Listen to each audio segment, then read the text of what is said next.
Hi అండి, అందరికీ నమస్తే. నేను మీ శ్రీబా. ఈరోజు వీడియోలో మునగాకు వేపుడు చాలా టేస్టీగా చేసుకోవచ్చు. చిరు చేతులు లేకుండా చక్క చేసుకుని చక్క తినొచ్చండి. మొత్త వేపుడే తినేయచ్చు అనమాట, అంత బాగుంటుంది. వారానికి 2-3 సార్లు అయినా ఈ మునగాకు ఎలాగైనా మనం తినటం చాలా మంచిది. మన ఆరోగ్యానికి, కంటికి, జుట్టుకి, మన లోపల శరీరానికి చాలా మంచిది అనమాట.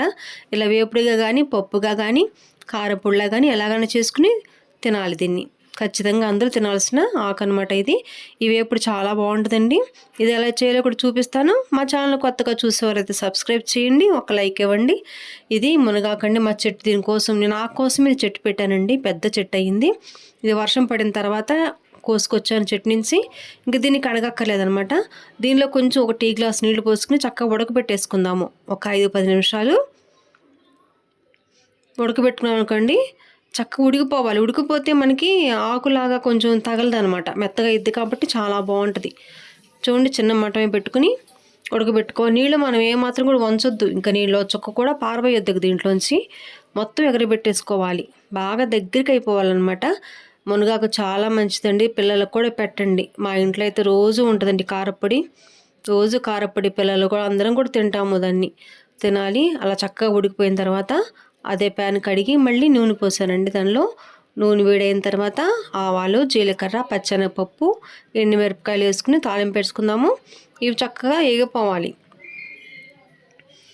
మునగాకు లేకపోతే కనుక ఆ మార్కెట్లో అమ్ముతారు, తెచ్చుకోవచ్చు.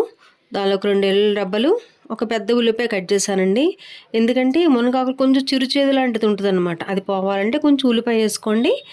దానిలో కరివేపాకు వేసుకుని ఉల్లిపాయలు చక్కగా దోరగా ఏగిపోవాలి. ఎర్రగా ఉల్లిపాయలు బాగా వేగిపోయినాయి అనుకోండి, చక్కగా కూర కూడా చాలా టేస్ట్గా ఉంటుంది. పచ్చి పచ్చిగా ఉండకుండా బాగా ఎర్రగా వేగిపోయేదాకా వేపుకోవాలి. దానిలోకి కొంచెం పసుపు, సరిపోయేంత ఉప్పు. ఆకులో కొంచెం ఉప్పు ఉంటుంది కాబట్టి ఎక్కువ వేసుకోకుండా చూసుకోవచ్చు. చూసుకుని చాలకపోతే ఆకనన్నా కొంచెం కలుపుకోవచ్చు, ఏం కర్లేదు. చూడండి, ఇంత ఎర్రగా వేగిపోవాలి. వేపుకున్నాక మనం ఉడకబెట్టుకున్న మునగాకుని చక్కగా వేసేసుకుందాము. మునగాకు దొరకనోళ్ళు ఒకసారి తెచ్చుకుని కారపొడి చేసుకుంటే కనుక చక్కగా రోజు అన్నంలో వేసుకోవచ్చు. ఒక ముద్ద తిన్నామంటే చాలు, ఆరోగ్యానికి చాలా మంచిది. కొంచెం వేగిన తర్వాత 1 స్పూన్ కారం వేసాను. మేము కారం కూడా ఎక్కువ తినమండి, తక్కువే తింటాము. కొంచెం వేసామన్నమాట.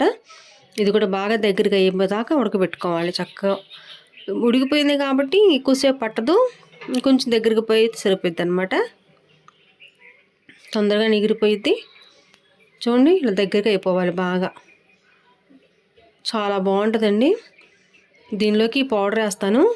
ఇది మొన్న నేను కూరలో చూపించింది, అరటిపువ్వు కూరలో. అది పల్లీలు వేపేసి పొట్టు తీసిన తర్వాత దానిలోకి జీలకర్ర, ధనియాలు వేసి పౌడర్ చేశాను. ఇలా పౌడర్ చేసి ఉంచుకున్నాం అనుకోండి, మనం ఏ కూరలో కన్నా వేసుకోవచ్చు. ప్రతి కూర చాలా రుచిగా ఉంటుంది అనమాట. ఇది చేసుకుని ఉంచుకుంటే కనుక చాలా బాగుంటుంది. 3 స్పూన్లు వేసి తిప్పుకుంటే కూర రెడీ అయిపోయింది.